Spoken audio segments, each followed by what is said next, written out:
We're going to begin with my good friend from Bossier Parish, Representative Dodie Horton. Would you please come to the table? We're glad that you're here. Ms. Roberts, we're going to begin with HB 71. Would you read it in for the record? House Bill 71 by Representative Horton enacts a new provision of Title 17, the Education Code, relative to elementary, secondary, and post-secondary schools to require the display of the Ten Commandments in each classroom, to provide relative to the use of public funds for this purpose, to provide for applicability, provide for an effective date, and provide for related matters. All right, good afternoon, and welcome Senator Bass as well. And we are certainly glad that you're here, Dodie. We appreciate your friendship and your leadership. Yes. Would you like to open on your bill? As I do yours, and each one of you on this committee. I have my senator from my district and good friend and equal co-author to this bill, so I'm going to just let him have the honors of opening here in his house. Senator Bass on the bill. Thank you, Mr. Chairman. Members, what she meant to say, she's going to throw the freshmen to the wolves. So let's go ahead and get started.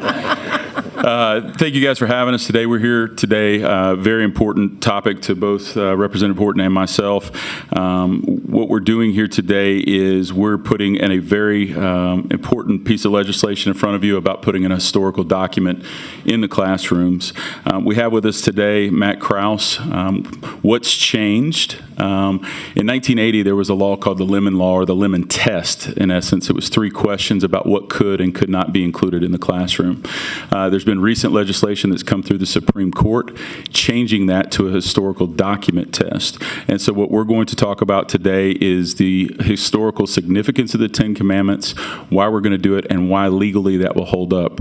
The interesting artifacts that are here today. We have an Aiken Bible. We have several of the documents in early textbooks that were here that were taught for several hundred years in the classroom before that ruling in the early 1980s. So we're going to show the significance and historical significance of that also.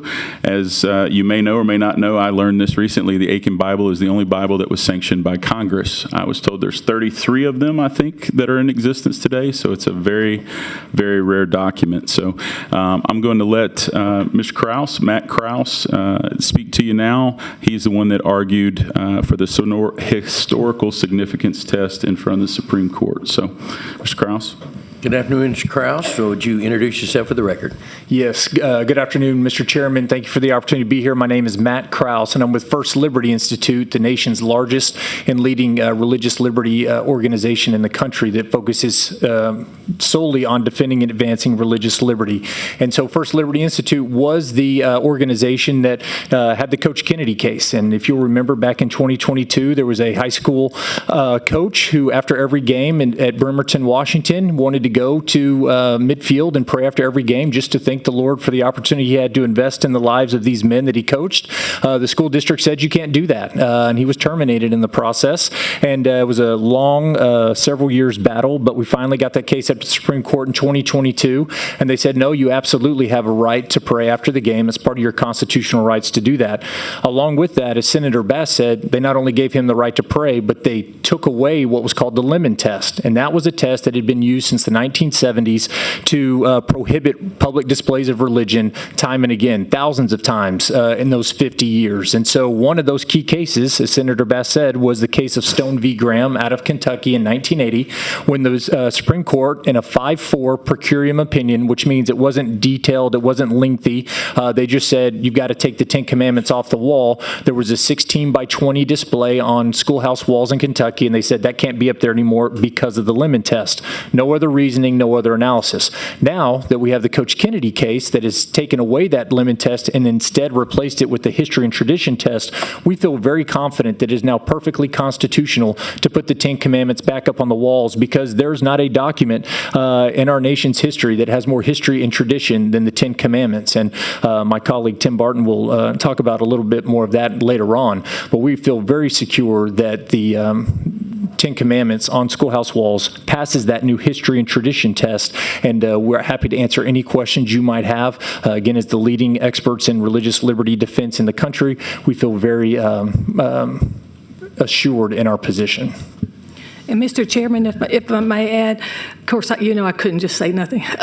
But we all know that the Ten Commandments is a plumb line on which all laws in our country were founded upon. And even in the halls of the Supreme Court in D.C., you have a statue of Moses holding the Ten Commandments on the doors. On the bottom part, it has the Ten Commandments, and it has it above where they sit. They have Moses with the Ten Commandments. Even in our own Capitol, in the press room, you see different lawgivers, and you have Moses with the holding the tablets up there. So there's no doubt that the Ten Commandments is rooted and very much in our country as the Constitution, Bill of Rights, and so.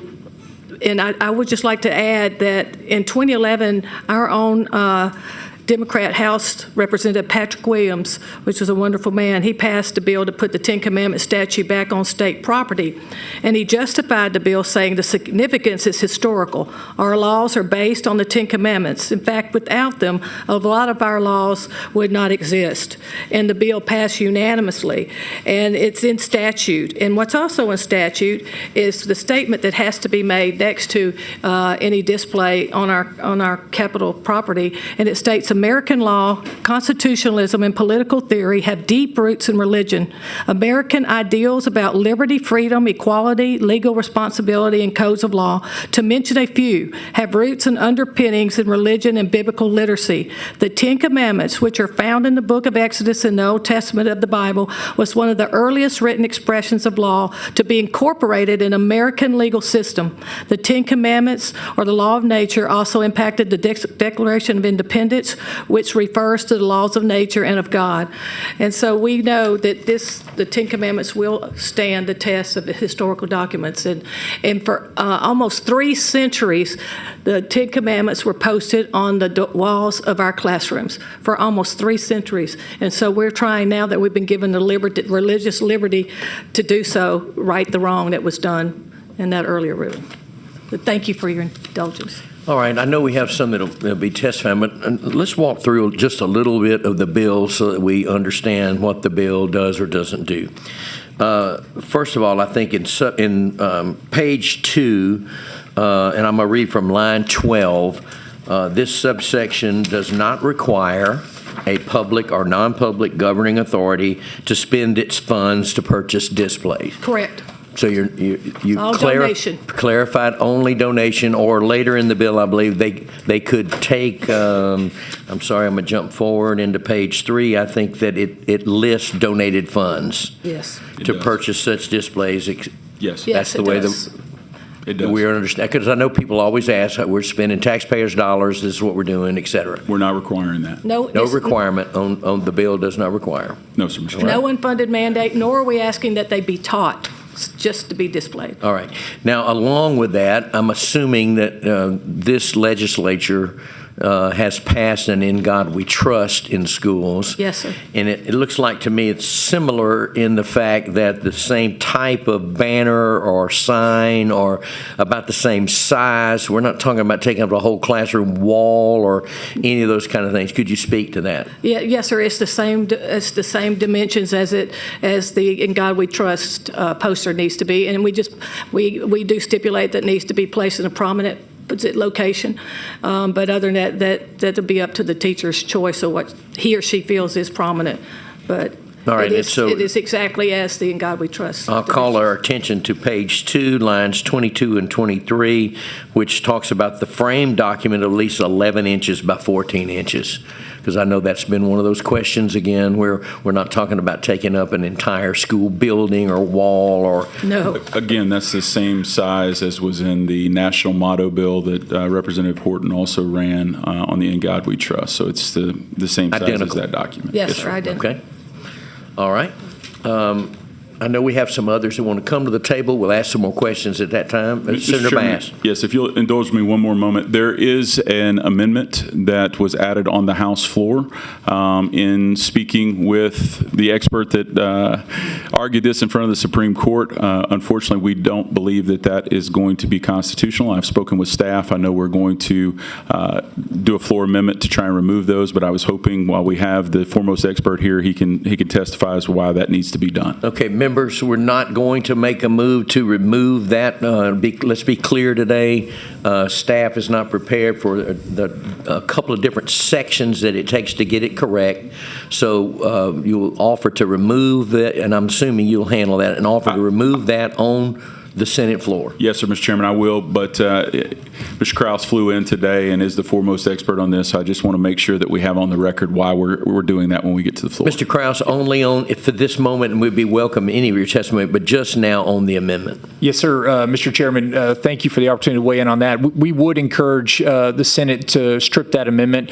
We do think while the broader bill, there's no constitutional implications, now applying it to private universities, private schools, does bring on some constitutional concerns, especially in the realm of compelled speech, forcing private individuals what they have to say or how they have to say it. And that's the biggest constitutional hiccup we see. By stripping that out, you keep the bill clean, and we feel like that is something that will pass constitutional muster, but it will not if you leave that amendment in there. All right. The board is clear. I just want to, since we're not removing it, but if there's any question on just the amendment, hearing or seeing nothing on the amendment. Mr. Barton, welcome. Glad you're here. Would you introduce yourself for the record? Yes, sir. Thank you, Mr. Chairman. It's a pleasure to be here. My name is Tim Barton. I am the president of Wall Builders, and we study American history pretty exclusively. We have what's considered the largest private collection of original documents from early American history. We have more than 100,000 items in the collection, and I brought a few just as an example.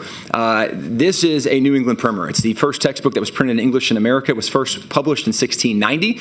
They were used in public schools all the way to the 1930s as a standard first grade curriculum. In the back of these, there is what became known as Westminster's Shorter Catechism, and it was questions and answers that students should know. And those questions and answers, again, this is the very first textbook published in English in America. There's 43 questions on the Ten Commandments. And from 1690 all the way to the 1930s, this was the beginning of education in America. I also have an original 1830s McGuffey's Reader. McGuffey's Readers became the most prominent readers in American history. First printed in 1830s and 40s. Over the next 75 years, more than 122 million copies were sold. These were used standard in public schools up through the end of World War II. Some schools still chose them all the way up to the 1980s, which is significant because 1980 is when the Stone v. Graham case, U.S. Supreme Court said that you could not display copies of the Ten Commandments, but that was still being taught in many schools at that time. This is a history textbook that was done by Noah Webster. It was done in 1832. It was done 4 years after he did the dictionary. And in this, he goes through the history of America, but he concludes by giving advice to students. The last 15 or so pages in the history book is his advice to students, and his advice starts with that they need to study, learn, and live by the Ten Commandments because it's the best moral guide for their life. The reason I bring these up is because historically, as we can go back to the Supreme Court precedent of 2019 with the Bladensburg Cross case, they said if there is historic precedent for something there, it should be presumed to be constitutional. There's no doubt historically the Ten Commandments were a significant part of education all the way from the first textbook published in English in America, the New England Primer in 1690, up through 1980, the Stone v. Graham case. The Ten Commandments were always part of education. So we're not talking about something that was done hundreds of years ago being restored. We're talking about something that was done when we were all alive in 1980 and going back and working to restore that. One thing I would like to add in addition to the historical content of this, we live in a very unique and unprecedented time in America where we are seeing children and students have a harder time than ever before determining right and wrong, where morality has become quite subjective. And in fact, if we look among teens, one of the largest, highest causes of death among teens is gun violence. It is very ironic that kids can be arrested, teenagers arrested and go to jail for killing people when we have failed to display something that would suggest, hey, you shouldn't kill people. That's part of the Ten Commandments. The Ten Commandments used to be known not just as a historic value in education, but it was the basis of the moral code. It was already identified. All of laws in the Western Hemisphere have their roots and foundation in the Ten Commandments. And this is something that, again, helping students understand there is right and wrong. Morals do exist. You shouldn't kill each other. In fact, even the idea that if somebody gives a testimony, they cannot lie under oath, that comes from the Ten Commandments. So much of our modern laws are still derived from the Ten Commandments. So the idea of putting them back in a place where students can see them is restoring the historic precedent and also presenting a moral value for students as well. I'm assuming you have a tour guide giving father named David. Yes, sir. The best tour I've ever been on in D.C. was given by your dad. Thank you. Several years ago. I hope you'll pass that on. I sure will. I really appreciate it. Thank you, Mr. Chairman. He's a walking textbook. There's no question about it.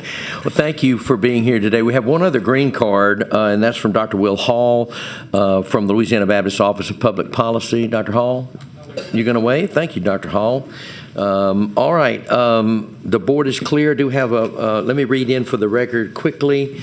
You want to speak, no, Mr. Mills? Okay. We have 18 in favor and 8 opposed that are emails. They'll be read into the record. We do have a couple of red cards.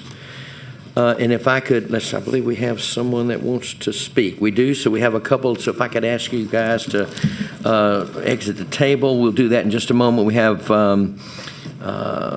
Chico Yancey as opposed but not wishing to, in opposition, not wishing to speak, and Devin Davis is in opposition but not wishing to speak. And then we have 2 that are Bruce Riley is in opposition would like to speak, and Terry Landry Jr., who is president and would like to speak. Gentlemen, if you would come to the table. Welcome, Mr. Landry. Another guy that has a famous father. I enjoyed serving with your father. He is, I will say this, I'll keep it professional. He's a fun guy. How about that? All right. Yeah, I'm sure you'll appreciate that. All right. Mr. Landry, if you'd introduce yourself for the record, thank you. Yes, good afternoon, Mr. Chairman, members of the committee. My name is Terry Landry Jr. I am the policy director for the Southern Poverty Loss and Action Fund. I come before you in opposition to this bill, not because I'm not a Christian. I'm a Catholic who believes in the Ten Commandments, who appreciates the Ten Commandments, who does his best to oblige by the Ten Commandments. However, I do have an issue with mandating that the Ten Commandments be displayed in every classroom, specifically when it comes to younger children. I myself have an 8 and a 10-year-old who are very impressionable. And I think that this bill is somewhat inconsistent, and I hate to use the word because I have so much respect for Representative Horton, and she's always been so nice to me, so sometimes it's hard to say these words, but there is some hypocrisy in it, because Representative Horton also has House Bill 122, I believe, which talks about not engaging in sexual orientation in schools, because I've heard her say that it's a distraction, right? But what I believe is a distraction is when my 8-year-old is going to say to a teacher, what does adultery mean? Do I want a teacher explaining to my child what is adultery? Because she may have a different definition. Her definition may be a little more explicit than I want my child to really hear at that age. Is that not a distraction? I believe it is. Also, Representative Horton has a bill that says parental rights are necessary, parental consent is necessary when children under the age of 18 are having a medical procedure. Where are the parental rights in this particular issue? Where are the parental rights for non-Christians, non-Catholics, Muslims, Buddhists, who may have religious beliefs that are protected by the First Amendment that go directly in conflict with the Ten Commandments?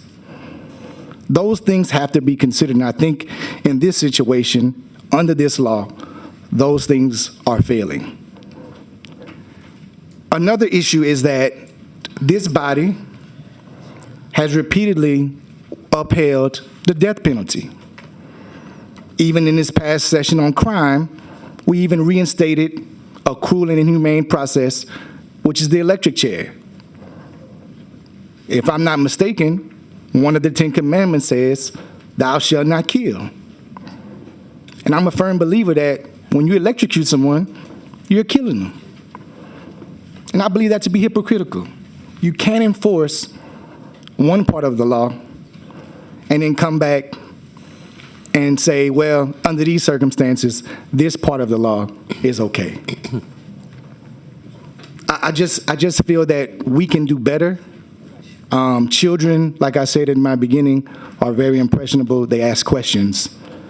And the 10 Commandments, no matter how you look at them, whether you believe in them or not, those children will ask questions that maybe they shouldn't have to. Maybe their parents don't want them to have the answers to just yet. And I think those things need to be considered along with we want to be consistent when we're making laws in this building, I believe. And this bill provides several inconsistencies, which I have shown to you all today. Thank you, and I ask for you to please vote in opposition, and I'll be happy to answer any questions. Thank you, Mr. Landry. Would you please introduce yourself for the record? Thank you, Mr. Chair, members of the committee. Bruce Riley with VOTE. Our organization represents many religions across the spectrum. We have people in our office that practice pretty much everything you can imagine, and people in our membership span the whole gamut. And the interesting thing is, we as an organization still could never violate the First Amendment, because that's something that the government can do. That was something that the Founding Fathers were worried about governments doing in the future. They're worried about you. You right here doing this, possibly establishing religion through prioritizing one and lifting up one religion. Now, granted, the 10 Commandments comes from a sort of a trilogy of religions that are very similar. And maybe the biggest dispute is who the latest Messiah was, perhaps, or the latest giver of the knowledge.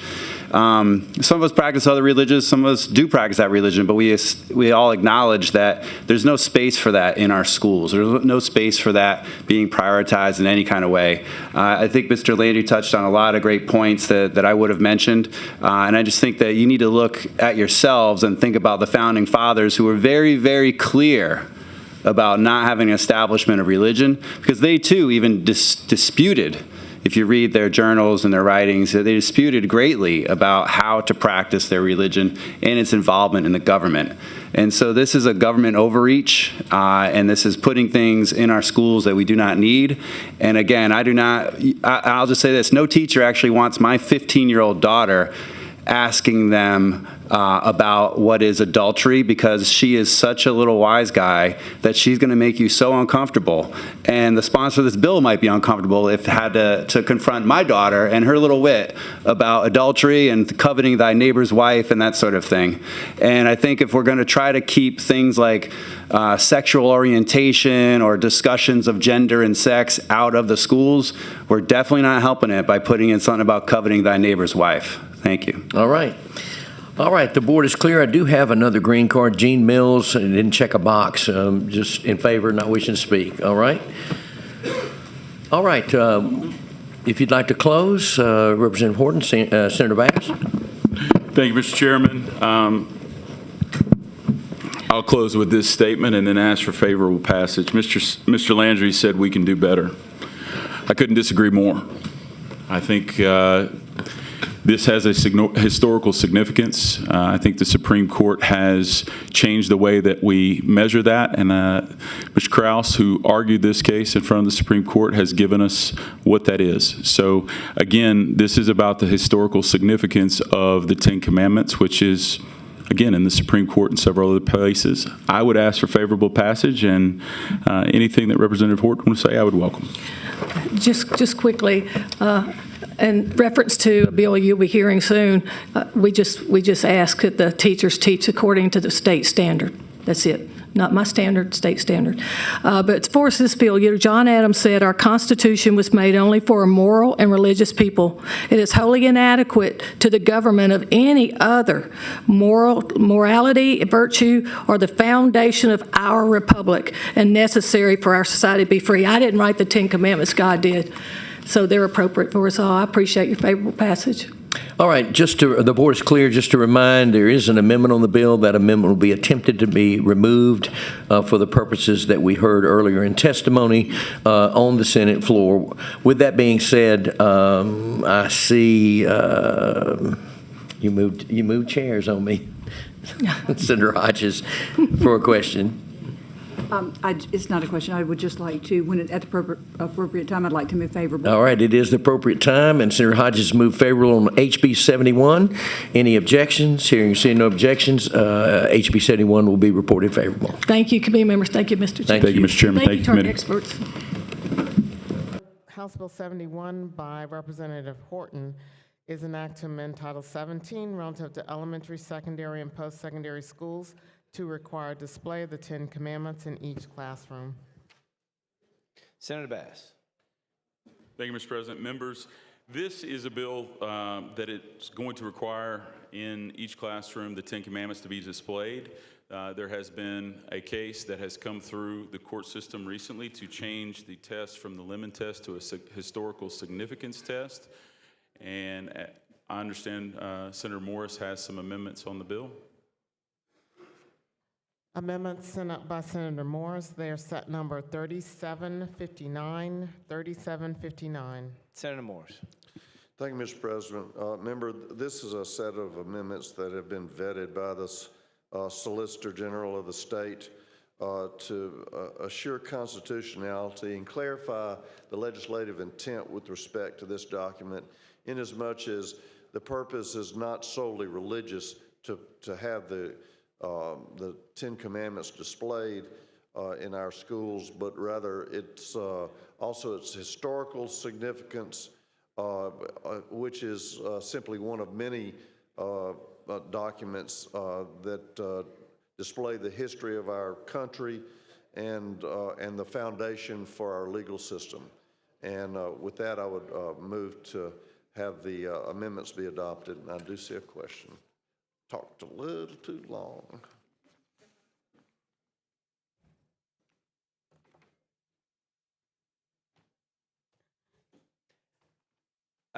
Senator Plessis for a question on the amendment.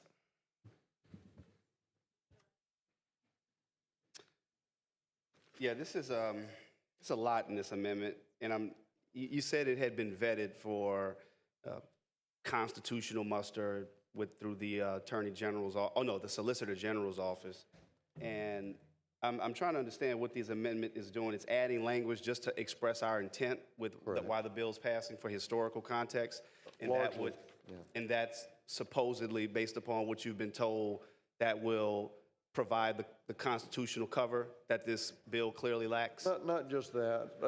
It doesn't clearly lack it. I'm not saying that, but it clarifies it. Okay, it clarifies it. Okay, but in the display, in the 10 Commandments display, this amendment wouldn't do anything in terms of the display in the classroom. This just puts in law what our intent would be as a legislative body in terms of why we're doing this? Yeah, well, partly, but it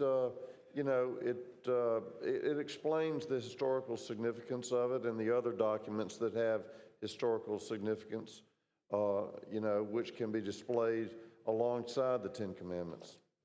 Okay, so it opens up to, we can do more. Well, yes. Okay, yes. It doesn't have to just be the 10 Commandments. Well, it does have to be the 10 Commandments, but it can also be the Mayflower Compact, the Northwest Ordinance of 1787, et cetera. And it clears that we can continue the rich tradition and ensure that students in our public schools may understand and appreciate the foundational documents of our legal system in our state and our nation. And the 10 Commandments are foundational documents to our legal system? Yeah. Okay, all right, thank you. They're real old, but yep, they've been around. Seeing no further questions, I move adoption of the amendments. All right, I see no more questions on the amendment. Does anybody objection to the adoption of the amendment? I see no objection. The amendment is adopted. Back on the bill, Senator Plessis for a question on the bill.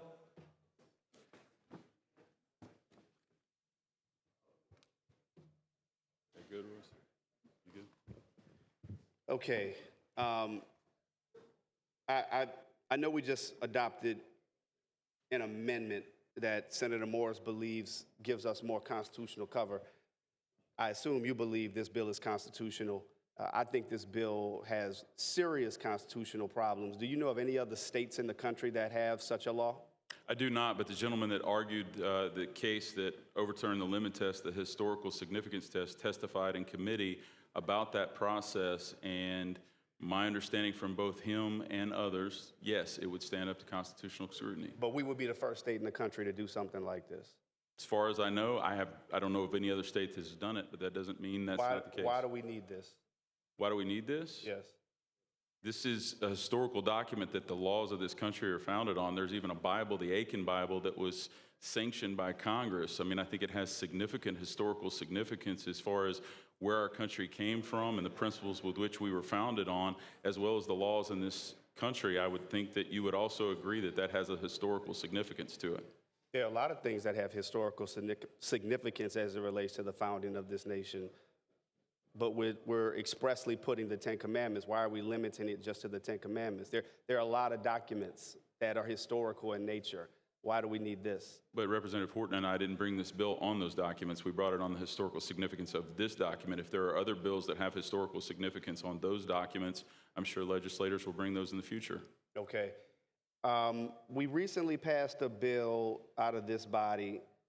It was authored by Senator Hodges, and she and I talked a little bit about it. It was not directly related to religion as this bill is, but it says that schools shall not discriminate against their child by teaching that a child is currently or destined to be oppressed or be an oppressor based on the child's race or national origin.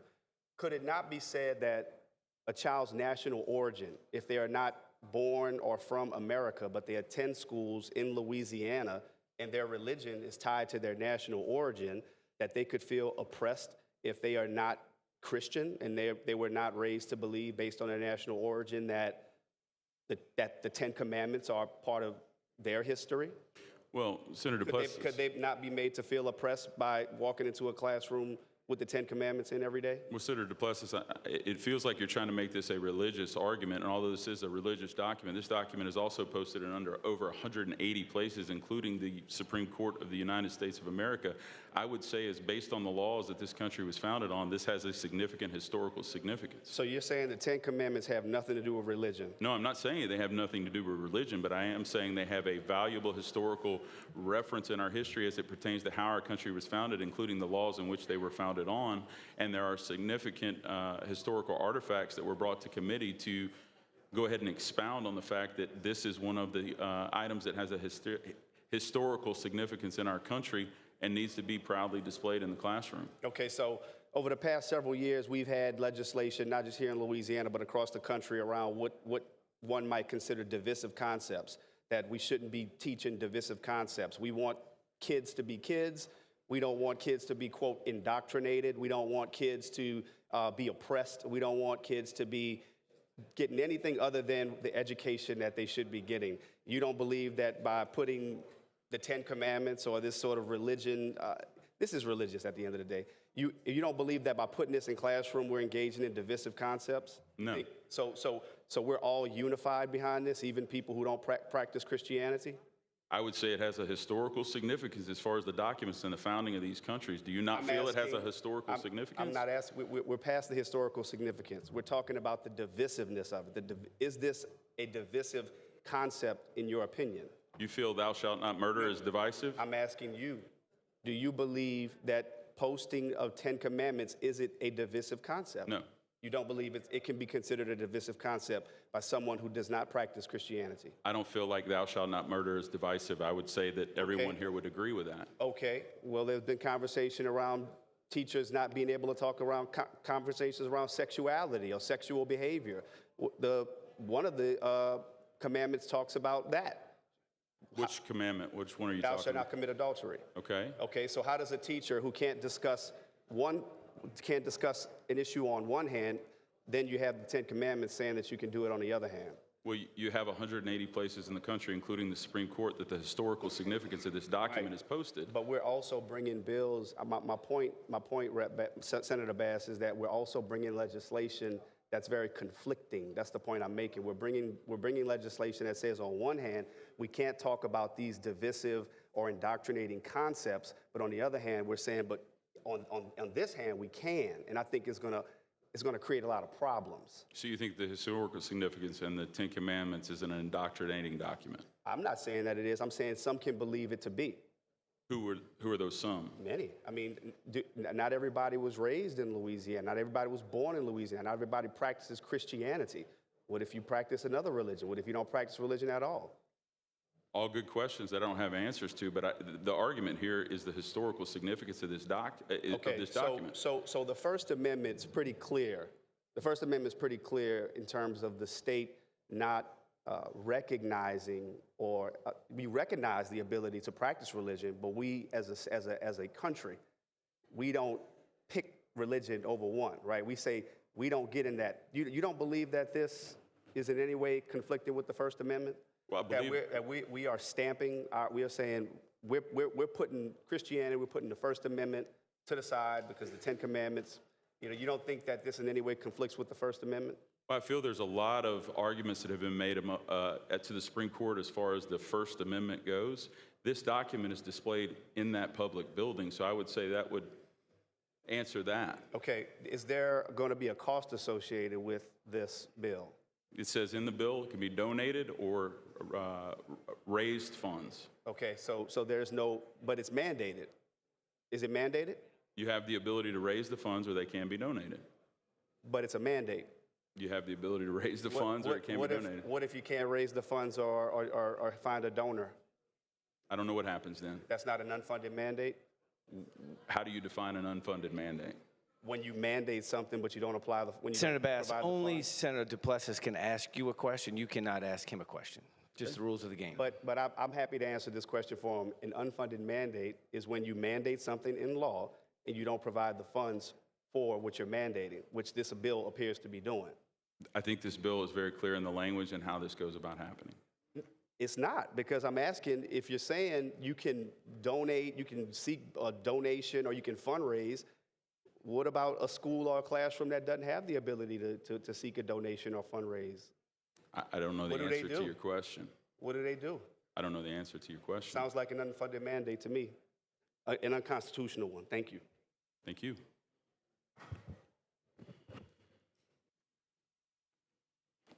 Senator Duplessis for the floor on the bill. Thank you, Mr. President, members. I think I expressed all my points in the questions to Senator Bass, and I appreciate him and his willingness to try to answer them. I mean, it's clear that we don't have answers to some of these questions. I don't want to question the intent of the author and what she believed. Look, I was raised Catholic. I am still a practicing Catholic, okay? But I didn't have to learn the Ten Commandments in school. We went to Sunday school. That's why we have church. If you want your kids to learn about the Ten Commandments, take them to church. I don't think this is appropriate for us to mandate to post the Ten Commandments in any classroom. So, I understand this Supreme Court decision or ruling and the amendment by Senator Morris that I hope makes it better, but I firmly believe that if this bill, well, when this bill becomes law, it will be challenged and it'll likely be struck down. We're going to spend valuable state resources defending a lawsuit when we really need to be teaching our kids how to read and write. We really need to be teaching our kids how to become literate, to be able to actually read the Ten Commandments that we're talking about posting. I think that should be the focus and not this big, what I would consider a divisive bill. I mean, this is like, what are we doing?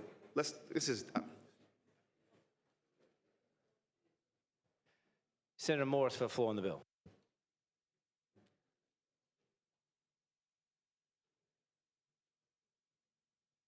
Thank you, Mr. President. Members, the bill has historical significance. Senator Duplessis, during his questioning, said, we're not your bill's trying to establish Christianity or something along those lines. Ten Commandments are relevant for Judaism, too. It's not just Christianity. It's been around for 2,000 years. And, that was, in the history of the world, the first laws that were written down were religious. We can't help that. That's the way our world has evolved. And now we separate church and state, and I get that. I'm for the First Amendment. But the recent decisions of the Supreme Court make it crystal clear that if there are multiple reasons to have something posted in the room, it's okay to mandate it. And it's only going to, and it says no public funds are going to be used, and there'll be plenty of donations to pay for it. I think, with all due respect, Senator Duplessis's arguments are, anticipating something that's just not a problem. And so, let's support this, but remind ourselves that this is a historical document, and it's important to lay the foundation for our young people, and hopefully they'll continue on from there. Thank you, Mr. President. Senator, I see no more questions. Senator Bass to close on the bill. I ask for favorable passage.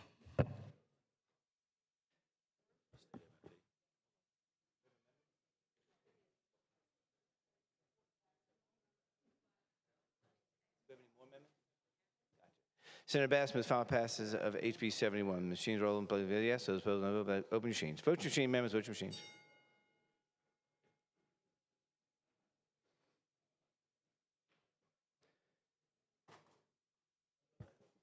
Vote your machine, members. Madam Secretary, close your machine. 30 yeas and 8 nays, and the bill is finally passed. Senator Bass moves to reconsider the vote to pass and lay the motion on the table without objection.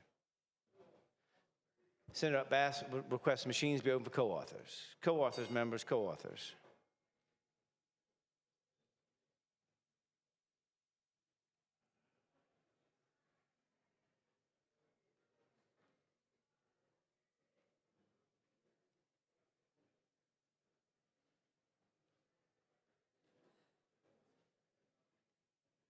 Madam Secretary, close the machine. 17 co-authors. 17 co-authors.